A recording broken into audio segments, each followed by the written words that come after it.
Bonne journée! Bye-bye! Chaque matin, depuis une semaine et demie, c'est la même routine pour Marie-Ève, une enseignante de 4e année. Elle prend sa voiture et s'en va à Montréal. Je viens rejoindre mes 26 élèves, mais avec plusieurs milliers d'autres ce matin. C'est ici, dans ce petit studio, dans cette salle de classe virtuelle, Alors, bon matin! qu'elle enseigne tous les avant-midi.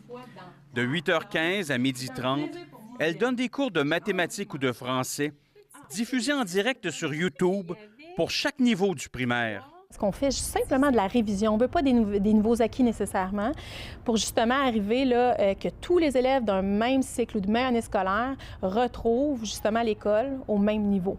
Chaque classe dure environ une trentaine de minutes. On vise à rejoindre les enfants qui n'ont peut-être pas le support à la maison, d'être bien encadrés, d'être supportés dans leurs études. Ça, c'est la première chose.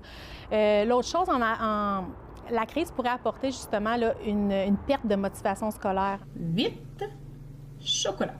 Avec sa personnalité colorée, ses talents de pédagogue, le nombre d'élèves qui l'écoutent ne cesse d'augmenter. Mercredi, ils étaient environ 10 000 à la suivre en direct. Sans première année, tu es capable de faire ça.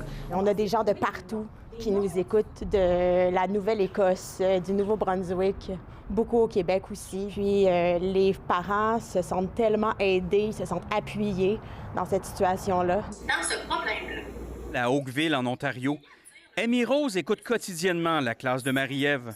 Pour ses parents, c'est un soulagement.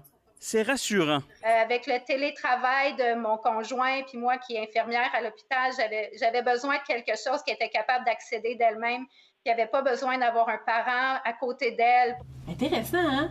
Depuis une semaine et demie, Marie-Ève a reçu 4000 courriels et ses capsules vidéo ont été vues 265 000 fois.